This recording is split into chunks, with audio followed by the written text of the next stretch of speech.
Rain falls against a modern skyline. Water streaks down steel railings on balconies 20 stories high. Orange stains bleed from bolt heads.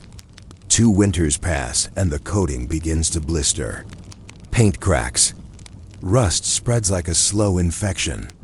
Maintenance crews arrive with grinders and spray rigs, sanding away decay that feels inevitable. Now cut to a cathedral door in Northern Europe. The wood has darkened with age. The iron straps are black, not red. They have held that door in place since before the printing press existed.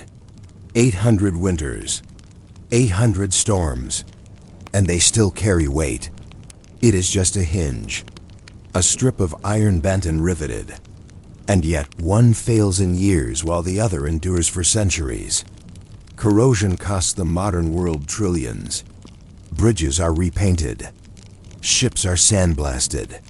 Cars are engineered with sacrificial coatings designed to die slowly. Entire industries exist to fight oxidation.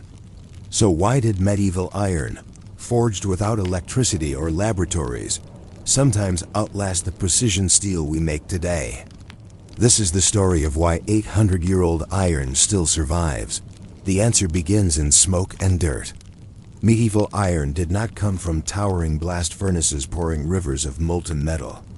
It came from bloomery furnaces, small, charcoal-fed shafts that never quite melted the iron completely. Inside those furnaces, iron ore was reduced into a glowing, spongy mass called a bloom. It was not liquid. It was not pure. It was a mixture of iron and slag, a glassy byproduct trapped within the metal itself. Modern metallurgy would label that contamination. Medieval smiths called it workable. They pulled the bloom from the furnace and hammered it while it glowed, squeezing out excess slag with every strike. But not all of it left. Some remained, stretched and elongated into thin threads as the metal was folded and forged. Those threads would become the hidden architecture of durability. Rust forms when iron reacts with oxygen and moisture. The reaction creates iron oxides that flake away, exposing fresh metal beneath. It is a cycle of exposure and decay. In modern homogeneous steel, that process can spread evenly across the surface. Once a protective coating fails, corrosion advances with little resistance.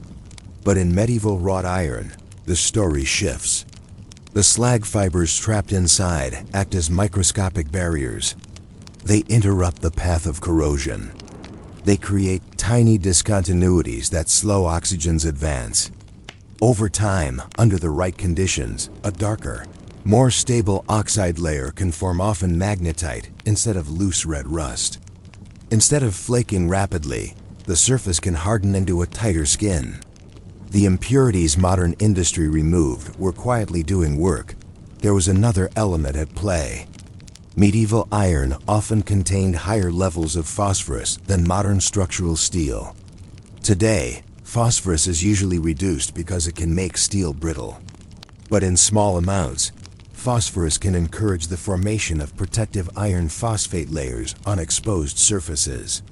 In atmospheric conditions, that chemistry can contribute to corrosion resistance. Medieval smiths did not measure parts per million. They selected ore from specific regions. They burned local hardwood charcoal. The composition of their iron reflected geology and practice, not spreadsheets. The result was a material shaped by place as much as by hammer. Picture the forge. The bloom glows orange on the anvil.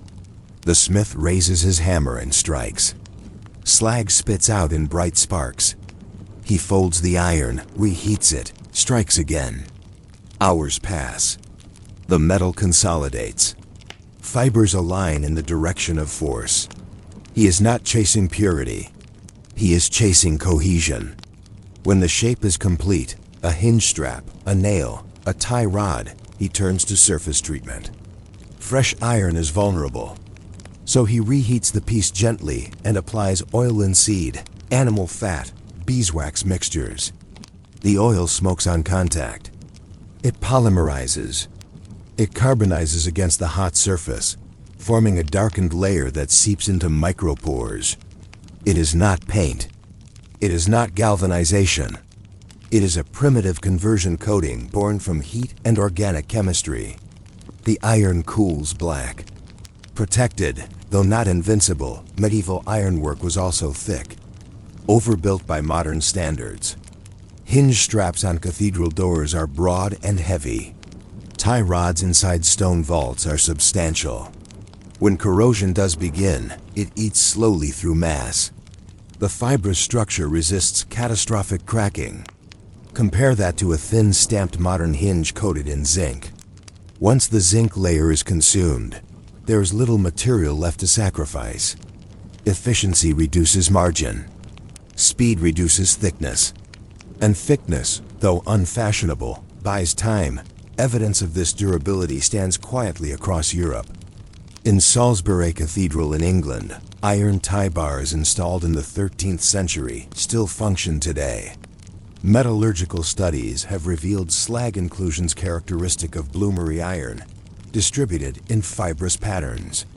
In Norway, Viking Age iron artifacts recovered from burial mounds have shown surprising resilience, their corrosion layers forming compact protective crusts influenced by slag and soil chemistry.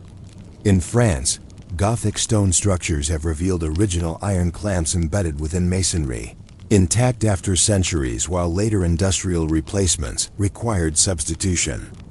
These are not legends. They are measurable realities, but context matters.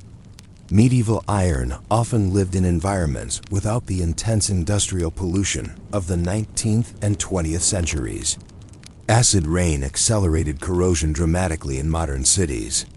Still, even accounting for environment, differences in material structure remain significant. When modern blast furnaces replaced bloomeries, iron became molten. Impurities were refined away. Steel became uniform, predictable, scalable. Uniformity allowed skyscrapers and railways. It allowed millions of tons to be produced quickly. But uniformity also meant the loss of those microscopic slag barriers and trace elements that had once slowed corrosion in subtle ways. Modern industry compensates differently. We galvanize steel with zinc coatings that sacrifice themselves. We powder coat surfaces with durable polymers. We design weathering steels like Core 10, intentionally alloyed to form stable protective rust layers under controlled exposure. Ironically, weathering steel reintroduces the idea of a protective patina, an engineered echo of what older materials sometimes developed naturally. We removed complexity, then engineered new complexity back in. Corrosion remains a colossal economic burden. Infrastructure must be inspected and maintained continuously. Bridges require repainting cycles measured in years. Offshore platforms battle saltwater relentlessly. The cost of fighting rust runs into the trillions globally. Medieval communities did not have that luxury. They built thick. They forged slow. They maintained by hand. Cathedral doors were not ignored. They were opened daily, handled, occasionally re-oiled. Durability was not a single moment at installation.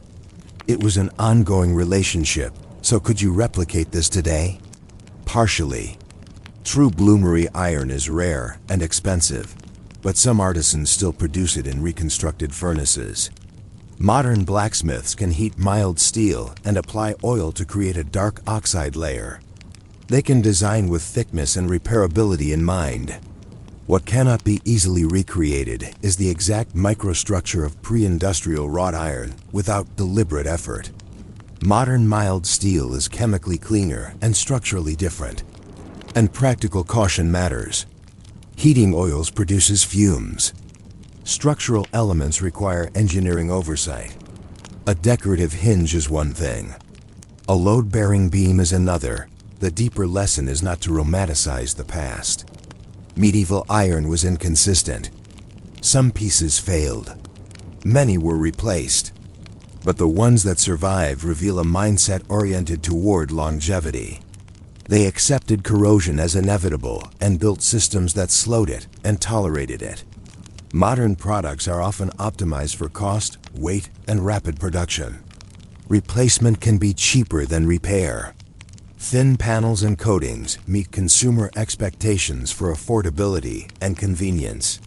The trade-off is lifespan. Imagine two doors side by side. One is a modern garage door, lightweight and precisely engineered. It functions flawlessly for years. Eventually, panels dent and springs fatigue. Replacement becomes the logical choice. The other is a heavy oak door banded with wrought iron forged 8 centuries ago. The wood may have been replaced once or twice. The iron straps remain, blackened and scarred, still bearing load. They require maintenance. They can be re-riveted. They were never designed to be disposable. 800 years is not magic. It is the convergence of material, method, and mindset. We tend to see progress as a straight ascent: stronger alloys, cleaner processes, faster output. But durability does not always follow the same line as efficiency. Sometimes it hides in thickness, in imperfection, in trace elements we learn to eliminate. The medieval smith did not set out to defeat rust forever. He understood that iron would oxidize. His goal was to slow the process, manage it, and leave enough substance that time itself became just another factor to endure. Stand before a cathedral door and run your hand across iron forged before your language took its modern form. The surface is cool. The rivets are smooth from centuries of touch. You feel continuity, not nostalgia. A reminder that resilience is not only chemistry, but intention. We replaced thickness with coatings. We replaced repair with replacement. Each choice made sense within its era's constraints. But the hinge that has weathered 800 winters asks a quiet question of us. When we design today, are we building for convenience or for continuity? Iron will always rust. Oxygen will always react. The laws of chemistry do not bend for ambition. The question is whether we build in a way that accepts that truth and still endures. Medieval iron survived because it was fibrous enough, thick enough, and cared for enough to absorb centuries of slow decay without surrendering. It survived because its makers did not demand perfection. They demanded persistence. If you learn something from the iron that still holds up history, consider subscribing. There are more forgotten mechanisms waiting in plain sight. And the next time you see rust blooming on a modern railing after only 2 winters, remember the hinge that has weathered 800 and ask yourself what we chose to forget.